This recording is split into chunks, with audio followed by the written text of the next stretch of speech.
एक समय की बात है। सहारनपुर नाम का एक गांव हुआ करता था।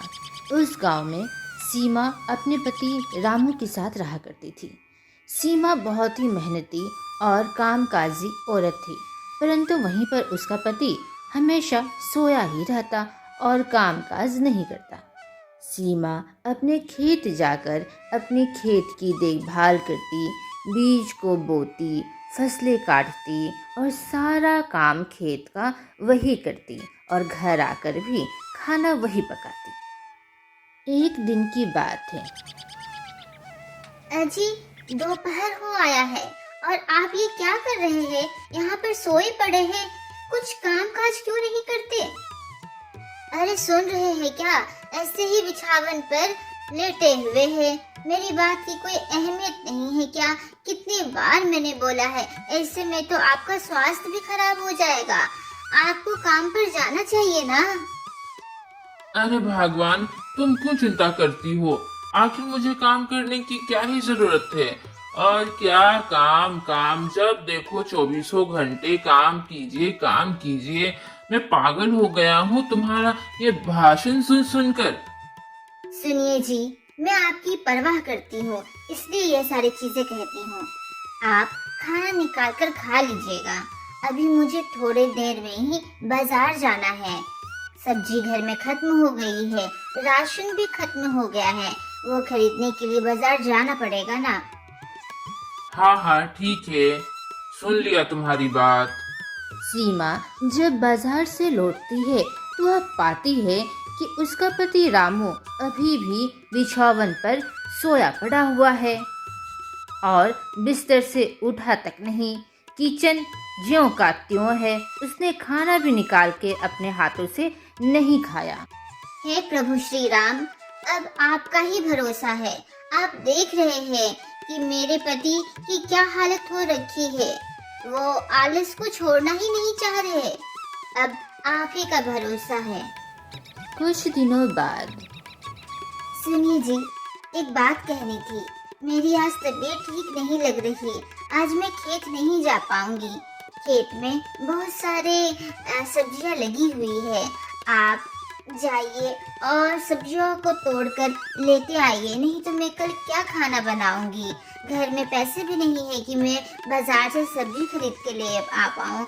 और मेरी तबीयत इतनी खराब हो रखी है, आज तो हिम्मत ही नहीं पड़ रही। ठीक है, जाऊंगा जाऊंगा, लेकिन अभी मुझे 2 घंटे और सोने हैं। मुझे अभी तंग मत करना। ऐसा कहकर रामू फिर से सो गया। 2 घंटे होने के बाद वह अपने खेत को चला गया। हाय बाबा, इतनी ढेर सारी सब्जियां आखिर किसने उगा दी? ओह, लगता है मेरी धर्म पत्नी का ये सब काम है। वाकई वो तो बहुत कमाल का काम करती है, बहुत मेहनत करती है। मुझसे तो ज्यादा देर तक यहाँ पर खड़े भी नहीं हुआ जाता। मैं आखिर ये सारी सब्जियों को तोड़कर कैसे घर ले जाऊंगा? ओ, बहुत ही परेशानी है। यहीं पर खेत पर बैठ जाता हूँ। ऐसा कहकर रामू अपने खेत के किनारे बैठ गया, लेकिन उसने एक भी सब्जियां नहीं तोड़ी। उसकी पत्नी ने कहा था कि सब्जियों को तोड़कर घर लेते आए, परंतु रामू ने ऐसा नहीं किया। आलस के कारण वो वहीं पर ही एक जगह बैठा रहा। तभी वहाँ पर एक गाय आती है और गाय अपने सिर को हिला हिला कर कहती है कि रामू, तुम कितने आलसी इंसान हो। तुम्हारी पत्नी ने कितना सरल काम दिया है, कितना छोटा सा काम दिया है, और तुम वो भी नहीं कर पा रहे और यहाँ पर बैठे हुए हो। हाँ, मैं थक गया हूँ ना। घर से खेत तक आने में बहुत ही शक्ति लगती है और अब मुझसे काम नहीं किया जा रहा, और फिर तो वापस भी घर जाना है। चलने में मेरा कितना शक्ति खत्म हो जाएगा, मैं कितना थक जाऊंगा ना। रामू, क्या तुम मुझे अपने घर ले चलोगे? यहाँ पर लोग मुझे पत्थरों से मारा करते हैं और मेरी सेवा भी नहीं करते।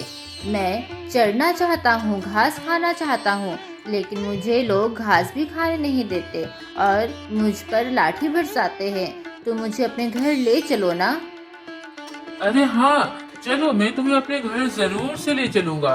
मेरी पत्नी बहुत ही अच्छी है, वो तुम्हें बहुत ही प्यार करेगी। लेकिन मुझे एक चीज बताओ, तुम बिना मुंह खोले हुए कैसे बोल पा रही हो? और तुम इंसानों की भाषा कैसे बोल पा रही हो? रामू, मैं जादुई गाय हूँ, इसलिए मैं इंसानों की तरह बोल सकती हूँ और मुझे अपना मुंह भी खोलने की जरूरत नहीं पड़ती।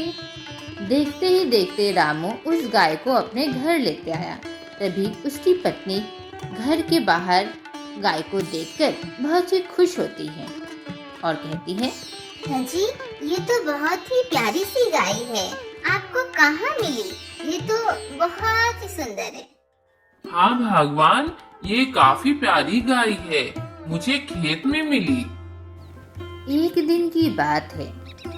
जादुई गाय ने रामू से कहा, रामू, मुझे घास खाने जाना है, क्या तुम मुझे जंगल में ले चलोगे? मुझे वहाँ की घास बहुत ही पसंद आती है। अरे अभी मैं सोने जा रहा था, तुम मुझे क्या काम दिलवा रही हो? ठीक है, तुम कहती हो तो मैं तुम्हें ले जाता हूँ। रामू उस जादुई गाय को जंगल ले गया घास खिलाने के लिए। पता है जादुई गाय, काश मेरे पास थोड़े अच्छे खासे पैसे हो जाते, अगर मुझे मिल जाते तो मुझे इतनी गरीबी वाली जिंदगी नहीं जीनी पड़ती। मेरा भी घर काफी बड़ा होता और मैं तुम्हें बहुत ही अच्छा खासा खाना खिला पाता। लेकिन भाग्य देखो मेरा। क्या तुम्हें पैसे की जरूरत है?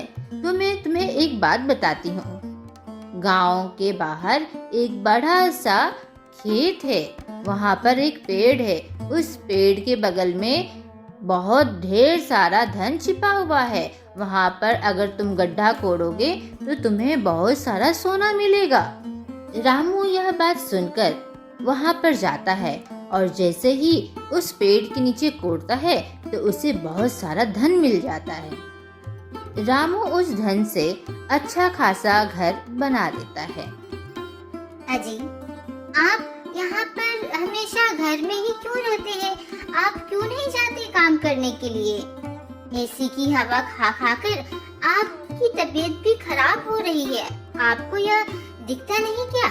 अरे भगवान, अब हमारे पास पैसे हो गए हैं, अब हमें काम करने की क्या ही जरूरत है। मैं तो कहता हूँ तुम भी आराम से घर में बैठो, काम करने के लिए खेत में अभी भी क्यों जाती हो?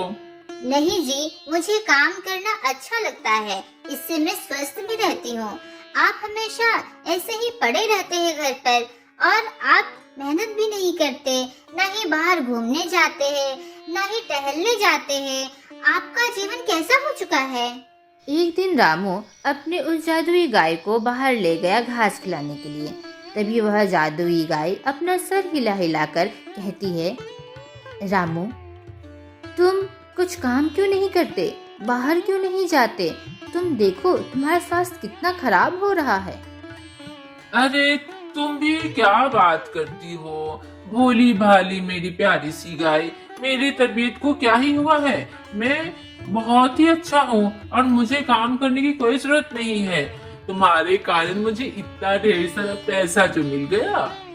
समय बीतता गया और एक दिन, अरे भगवान, मुझे आज अच्छा बिल्कुल नहीं लग रहा, सुबह से कमजोरी लग रही है। तुम डॉक्टर को जाकर जल्दी से लेते आओ। कुछ दिन के बाद, जी, डॉक्टर अभी आपको देख कर गए हैं, आपका इलाज करके गए हैं। उन्होंने आपको बहुत सारी दवा दी है खाने के लिए और कहा है कि आपको एक बहुत ही गंभीर बीमारी है। आप तभी ठीक हो सकते हैं जब आप यह दवा का सेवन करें। और आपको शारीरिक परिश्रम करने के लिए भी कहा है, अपने हाथ पैर को हिलाने बोला है, सुबह टहलने जाने के लिए बोला है और कहा है कि आप ऐसे पड़े ना रहे, हमेशा एक जगह बैठे ना रहे, हमेशा अपने शरीर को हिलाना डुलाना है, योगा करें। ये सारी चीज करेंगे तभी आप जल्द से जल्द ही स्वस्थ हो पाएंगे। जादुई गाय, मैं दवा तो खिला रही हूँ अपने पति को, लेकिन वो कहीं बाहर ना ही आते हैं ना जाते हैं, फिर से वैसे ही पड़े रहते हैं। तुम्हें ही कुछ मदद करनी पड़ेगी मेरी। इतने महीने हो गए हैं, तुमसे तो बहुत ही घुल मिल गए हैं, तुमसे कितनी देर तक बातें भी करते हैं। तुम जरूर मेरे पति की मदद कर सकती हो। ठीक है, आप चिंता ना कीजिए, मैं आपके पति को बहुत ही जल्दी ठीक कर दूंगी।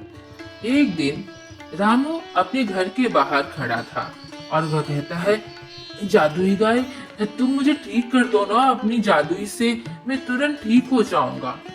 मालिक, मैं जादुई गाय अवश्य हूँ, परंतु मैं वैद्य नहीं हूँ, मैं आपको ठीक नहीं कर सकती। लेकिन आज मुझे बहुत ही मन कर रहा है कि आपके खेत घूमने के लिए, क्या आप मुझे वहाँ पर ले चलेंगे?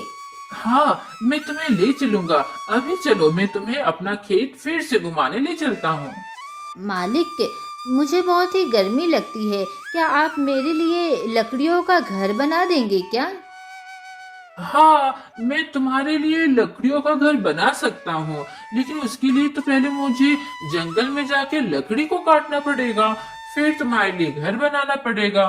रामू जंगल जाता है और जंगल में लकड़ियाँ काटता है और लकड़ियाँ काट कर घर लाता है। एक दिन गाय रामू से फिर कहती है, मालिक, मुझे बहुत ही हरी हरी घास खानी है, वो लंबी वाली घास, वो यहाँ से बहुत दूर मिलती है, आपको पैदल चल के जाना पड़ेगा, क्या आप जाकर मेरे लिए लेते आएंगे क्या? अरे, तुम तो मेरे लाडले हो, तुम मुझे बहुत ही प्यारे हो, मैं क्यों नहीं जाऊंगा, मैं तुम्हारे लिए वो घास तोड़कर अवश्य लाऊंगा। कुछ दिनों के बाद रामू के घर डॉक्टर आके चले जाते हैं। तभी उसकी पत्नी रामू से कहती है, अजी, आपको पता है, अब आप पूरी तरह से स्वस्थ हो गए हैं। हाँ, आपने बिल्कुल ठीक सुना। अरे, लेकिन स्वस्थ में कैसे हो गया, मैं तो बहुत ही सुस्त पड़ा रहता था घर पर, मैं तो कुछ करता भी नहीं था, मैं ना ही मतलब तुम्हारे साथ खेत जाकर ना ही कुछ बीजे बोता था, ना ही सब्जियां को तोड़ के लाता, ना ही बाजार जाता, तो इतना मैं ठीक कैसे हो गया, क्या दवा खाने से? अजी, यह सब करामात हुआ है उस जादुई गाय से। जी हाँ, उस जादुई गाय को आप इतना प्यार करते हैं कि उसके कहने पर आप घास तोड़ने के लिए कितने दूर दूर चले जाते हैं, और इससे आपका शारीरिक परिश्रम होता है, जिसकी वजह से आज आप इतनी जल्दी ही स्वस्थ हो गए। अरे भगवान, यह तो मैंने सोचा ही नहीं। भला हो उस जादुई गाय का, हमारी जादुई गाय वाकई बहुत ही प्यारी है, और भगवान मुझे माफ करना, अब से मैं परिश्रम करूंगा, मेहनत करूंगा, आलसी की तरह घर पे नहीं बैठूंगा, मुझे बीमार अब से नहीं पड़ना है। तो देखा दोस्तों, आज की कहानी से हमें यह सीख मिलती है कि हमें आलसी कभी नहीं बनना चाहिए। आलस के कारण हमारा शरीर भी खराब हो जाता है। तो आज का प्रश्न है, क्या आप बता सकते हैं कि रामू को कौन सी जादुई चीज मिली थी? कमेंट बॉक्स में जरूर से बताइएगा। अभी के लिए बस इतना ही। Tata, good bye.